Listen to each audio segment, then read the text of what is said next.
I was a teenage ghost hunter. 4. The unlikely and the impossible. One of my favorite Claiborne stories is one that makes me question why anyone would ever go out there with me again, especially the witnesses present for this one. You see, in deciding which stories to pull together for this, I've made a conscious decision to privilege things that happen to us in groups, so that there are other witnesses, people who could debunk strange things on the spot, or confirm that we really saw what we thought we did. For that reason, I'm including very few stories where I was the only witness. In this first story, we had a big enough group that I was driving us in my family's van. We headed out to Claiborne during the late afternoon, and we went to our usual trail spot. My van filled the parking spot across from the trail up, so it was a good thing we all fit in it. We walked the trails and looked at the buildings, most likely talking about our plans to clean up the building that was in the best shape to use as a clubhouse, to clean up the trails that went deeper in the woods, our agenda of using the area as a setting for a LARP. For those of you less nerdy than this clique was, that stands for Live Action Roleplay. When the sun started going down, someone spoke up that it was time for us to head off. It was getting dark, and older cell phones weren't nearly as powerful of a light source as the ones we have nowadays. As we'd only planned on a daylight exploration trip, we didn't have our flashlights on us. The terrain wasn't safe to walk on blind, especially because it was Louisiana, and there could have been venomous snakes in the dark. By the time we got out of the woods and back into my van, it was full dark. I reversed out of the parking spot and, off in the distance down the road, a pair of headlights appeared behind us. It was the first and only time we ever saw another vehicle on that road at the same time as us. I shifted from reverse to drive and started to pull forwards. The van suddenly died. Behind us, the headlights came closer. I started turning the keys, and nothing. No ignition, no click, no power, no engine. Nothing. It was just like in a horror movie when the car won't start. I vocalized that thought, and it was not well received. "Stop messing around! Quit the joke! It's not funny!" My passengers assumed I was pranking them, but were also way more worked up than they should have been over being approached by a car. But as my van continued to refuse to start, their panic became contagious. Part of it was that I didn't want to inconvenience strangers by blocking the road they needed. The other part was that, while they weren't traveling especially quickly, they weren't slowing down as they got closer to us, not at all. Closer and closer they came when finally I turned the key again, and this time it caught. The van turned on. We lurched forwards. Behind us, there were no more headlights. My friends all looked out the van's back windows and said there was no car there. By the headlights and their speed, they should have been nearly to us, but there was no car there. And this road was barely deserving of being called a road. The overgrown tree branches on either side would touch the side of your car if you weren't driving perfectly centered. The only place to pull off on the half of the road we were on was the barricaded-off old road parking spot that we'd reversed out of, meaning that there was no way the car behind us could have circled us to get into it, the only pull-off spot behind us. They were simply gone. We left the camp, none of us able to explain what we all had seen. My parents' van was a late-year model, well-maintained, and it never died like that ever again as long as we owned it. Another unexplainable happening that stuck with me and kicked off a reputation for a spot happened when I was alone. I fought with my parents and siblings a lot, so my favorite part about getting old enough to drive was that finally I was able to leave. When I got angry enough, I'd grab a fantasy novel and car keys and storm out. Needing somewhere to cool off, especially if none of my friends were around, I took to driving to Camp Claiborne and parking to escape the reading.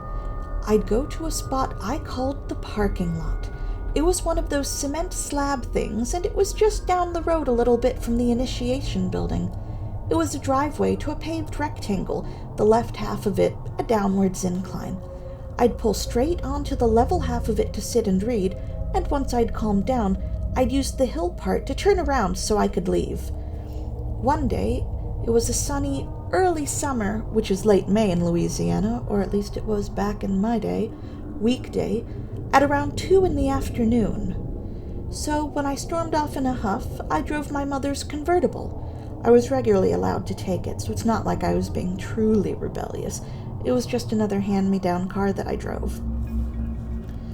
I pulled into the spot like normal, turned off the engine, and pulled out my book, reading to the soothing sounds of an older engine that's just been shut off.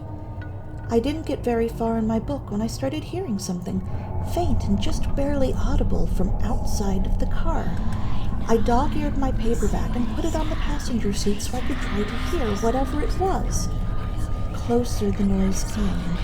My directional hearing, that is, the ability to tell from which direction a sound is coming, has never been strong, but even I could tell that the noise was getting closer and that it seemed to be coming from all directions. Closer and closer, becoming clearer and clearer. Whispers. The closer it got, the more distinct the voices whispering became. The majority of them were higher-pitched, younger, like children. I strained my ears to try to hear what they were saying, what they were whispering about, but they were all talking over each other, so I couldn't make out a single word, even though they were closer and louder, and I snapped out of it and realized that I was in a convertible, listening to whispers that were right outside my car door while there was nothing there. I was on an empty slab in the open, and there was no one, nothing there. I was completely alone. The whispering didn't care, it just kept whispering. My common sense finally snapped in, and I frantically turned on the car and fled. Initially, I didn't plan on telling anyone about what had happened. Being the only witness, I felt crazy and had trouble believing myself on what had happened. I didn't think I'd be believed, again, since there was no confirming witness. But on regular jaunts out to Claiborne, I would no longer ask to stop by my spot, and if I was driving, wouldn't stop there as usual. My friends asked why, and eventually I caved and told them, stressing that it happened in the middle of the day. They believed me enough to start paying extra attention to that spot, going there even when I wasn't with them. They'd report back small odd things happening, movement in the trees, maybe I heard something kind of things that were pretty easy to dismiss. But they'd also report back about bad vibes there, about feeling like something was watching them, bad sensations, bad juju. To be honest, I was a little envious of them. Like my directional hearing and mind's eye, my danger senses were also defective at birth. I never felt any vibes or creepiness or energies or what have you at that spot or in any other active spots around the camp. One guy in particular, Shane, practically made a catchphrase out of, "Can you feel the evil?" Sadly, I could not. For the most part, though, the happenings in that spot remained sporadic and not terribly bad for a long while. Then, one day I was out with a different friend, Rosie. We took a day trip out there, and she was snapping pictures of various things with her phone. Nothing terribly exciting was happening. We were just chatting and taking pictures. The sun started going down, but there was still plenty of light. The last place we stopped was the parking spot. She snapped a few pictures of the empty parking lot. Then we looked at her phone screen. The image on her phone wasn't so empty. There was a face watching us from the trees. I looked up at the tree right where it was. Nothing was there. Worse, though, from a crack in the pavement, the picture showed silvery tendrils of a plant-like something coming out of the ground. But they had a misty, ephemeral quality to them in the picture, like they weren't quite solid. Distinct and clear, yes, but not solid. With our naked eyes, though, not a single weed grew from that crack.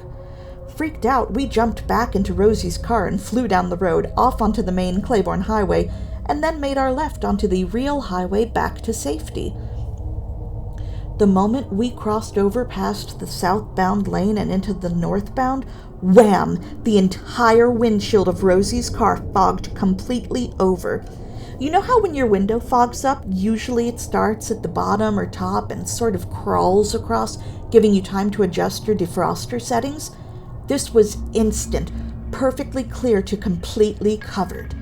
Rosie had to pull off the road, completely blind, and we both wiped the inside of the window with our hand sleeves, anything we had to pull off the foggy, misty moisture.